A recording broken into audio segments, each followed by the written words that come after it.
Buradan ve şuradan giren veri miktarını hiç merak ettiniz mi?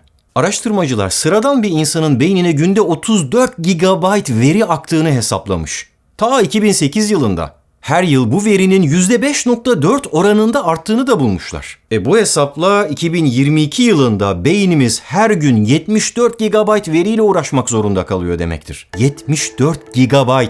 500 yıl önce yaşayan en zeki, en kültürlü, en donanımlı insanın hayatı boyunca karşılaştığı veri miktarıyla biz bir günde muhatap oluyoruz. İşte böylesine karmaşık girift bir ortamda bize gelen bu girdileri filtrelemek, onları işlemek ve ortaya anlamlı çıktılar koymak gerekiyor. Tüm bunları yapabilmek için de bence en iyi yöntem yazmak. İlginç değil mi? 500 yıl önce yaşayan bir insanın en önemli 3 önceliği vardı. Beslenme, barınma ve giyinme. Modern insanın bir de bunların dışında hatırlamaya ihtiyacı var. Benim bir şeyleri hatırlamaya çalışmak için ne zamanım ne de enerjim var. O yüzden önemli olduğunu düşündüğüm her şeyi not etmeye çalışıyorum. Sadece işimle, projelerimle ilgili şeyleri değil, yaşamımla ilgili olan şeyleri de. Çünkü beynimiz fikir deposu değildir, fikir fabrikasıdır. Orada üretim yapabilmeye, yer açabilmek için depolamaya başka bir alan bulmak gerekir. Ve işte o alan benim için tuttuğum notlar. 2 ana yöntemle not tutuyorum. Analog ve dijital. Analog bildiğiniz kalem ve kağıttan ibaret. Hani bilgisayarlarda RAM vardır ya, çok hızlıdır ama geçici bir hafıza gibi çalışır. İşte kağıt benim için böyle bir ortam. Hemen o anda aklıma gelen bir fikri ya da toplantıda duyduğum bir ayrıntıyı kağıda geçiriyorum. Bunu yaparken de hiçbir kurala, standarda falan dikkat etmiyorum. Karma karışık yazıyorum. Dedim ya, RAM gibi Random Access Memories, rastgele erişimli bellek. Bu notlar ham. Bu notlar geçici. İşte bunları filtrelemek, organize etmek, işlemek ve anlamlı çıktılar elde etmek için başka bir yönteme daha ihtiyacım var. Onları dijital ortama geçirmeliyim. Peki ama nasıl? Dijital ortamda pek çok kayıt aracı var. Benim en uzun süredir kullandığım not tutma aracı Notion. Daha önce de bahsettiğim ve sizlere tavsiye ettiğim bir uygulama. Bu aracın bence en güzel tarafı, en basitinden en karmaşığına kadar her seviyedeki veriyi yapılandırabiliyor, onları şekillendirebiliyor olması. Böylece tüm fikirleriniz tek bir havuzda toplanmış oluyor. Yaratıcılık, farklı noktalar arasında daha önce kurulmamış bağlantılar kurabilmektir. Eğer biriktirdiğiniz tüm bu farklı noktaları bir arada tutarsanız aralarındaki bağlantıları görebilmek ve bunları kurabilmek de kolaylaşır. Fakat bunları öyle atıp da karma karışık bırakırsanız ortalık balta girmemiş bir ormana döner. Ya da karma karışık bir gardıroba. Öyle olunca da yolunuzu bulamazsınız. Birikmiş bu devasa not yığınının içinde kaybolursunuz.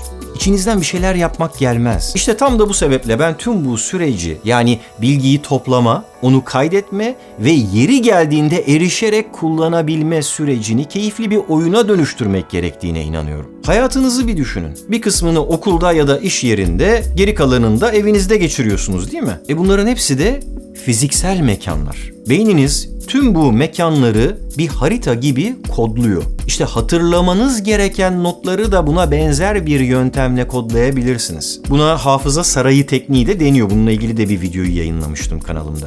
İşte ben bu tekniği dijital notlara uyarlarken Notion'daki workspace'leri, yani çalışma alanlarını kullanıyorum. Orada hem kişisel bir alanım var hem de işlerim ve projelerimle ilgili ayrı ayrı alanlar. Örneğin Podbee Medya ile birlikte geliştirdiğimiz podcast projesi için bir çalışma alanında buluşuyoruz. Orada Japonların meşhur Kanban yöntemini uygulayarak fikirler üretiyoruz. Araştırmanın ardından yazım aşaması, kurgu aşaması ve nihayet yayın şeklinde süreç adım adım ilerliyor. Beynimiz bir fikir fabrikası olmalı, deposu olmamalı demiştik ya, işte burası da bir podcast fabrikası. Yayındaki bu bölümlere dikkat ederseniz her bölümün kendine ait bir ikonu var. Onlar 111 Hz podcast'ine ait bu hafıza sarayının içindeki odaları temsil ediyor. Şimdi diyeceksiniz ki ya ne gerek var ki sadece ses olarak dinleyeceğimiz bir proje için böylesi görselleştirmeler yapmaya, işte ikonlar falan bulup seçmeye, oraya koymaya.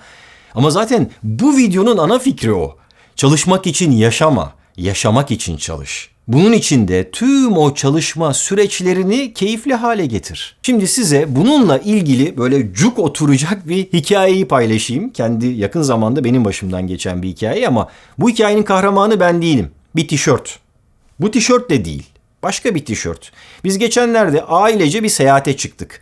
Star Wars kutlaması etkinliğine gittik. Zaten onunla ilgili de uzunca bir vlog hazırlayıp yayına verdim. Evet de böyle bir seyahate hazırlık yaparken de dijital ortamda bir takvim hazırladık. İşte planlarımızı oluşturduk, birbirimizle paylaştık, düzenledik, değiştirdik. Bunların hepsi de zaten eminim sizlerin de öyle ya da böyle uyguladığı, işte kişisel verimliliği arttıran ya da ailece daha keyifli zaman geçirmeyi sağlayacak yardımcı bir takım teknikler. Ama ben daha çok bu anlattığım hikayenin kahramanının yaptığı yolculuğa dikkatinizi çekmek istiyorum. Bu kahramanı oradaki izlenimlerimi aktardığım videonun bir yerinde üzerimizdeki tişörtlerden bahsederken göstermiştim. Peki ben ne giyiyorum?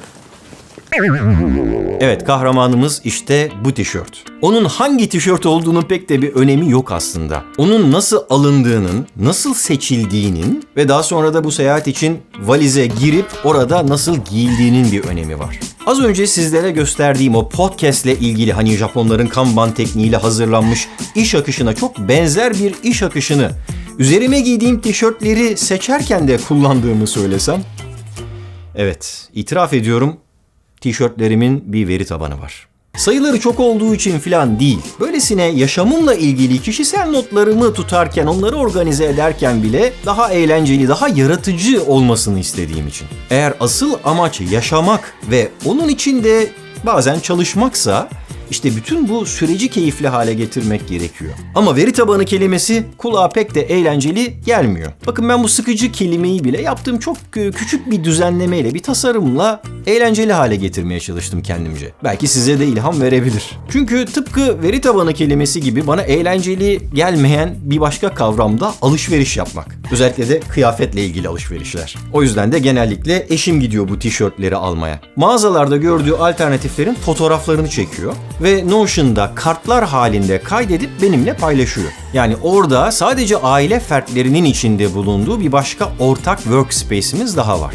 Alışverişte rastlanan bu tişört önerilerinin toplandığı sayfada bunlar hakkında yorumlar yapabiliyoruz doğal olarak. Fakat yorum etiketlerimizi seçerken bir filmden ilham aldık. İyi, kötü, çirkin şeklinde kategorize ediyoruz. Eşim mağazada cep telefonundan tişört alternatiflerini çekip o sayfaya yüklüyor. Ben de oturduğum yerde bilgisayar başında düzenleme yapıyorum. Bu iyi, bu kötü, bu da çirkin diye.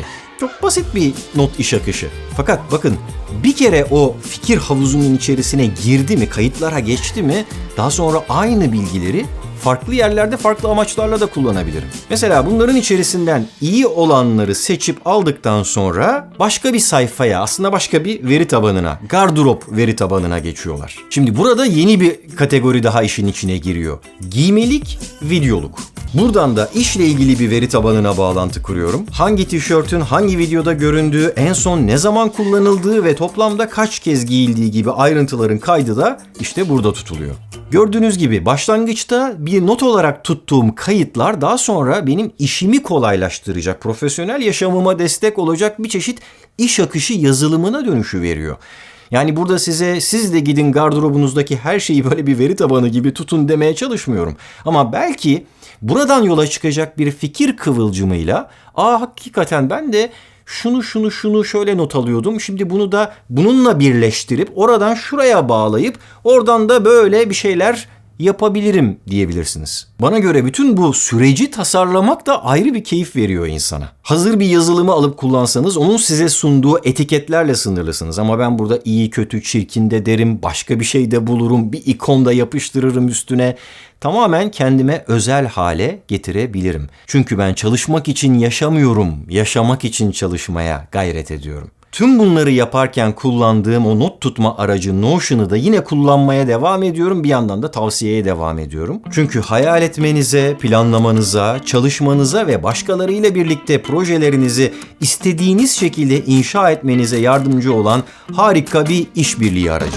Üstelik kişisel versiyonu tamamen ücretsiz, o yüzden açıklamalar bölümündeki bağlantıyla hemen kullanmaya başlayabilirsiniz. Daha sonra arzu ederseniz ekibiniz için de bir çalışma alanı oluşturarak iş akışlarınızı geliştirebilirsiniz. Dış dünyada alışveriş için mağazalar, çalışmak için ofisler, eğitim için okullar ve yaşamak için de evler var.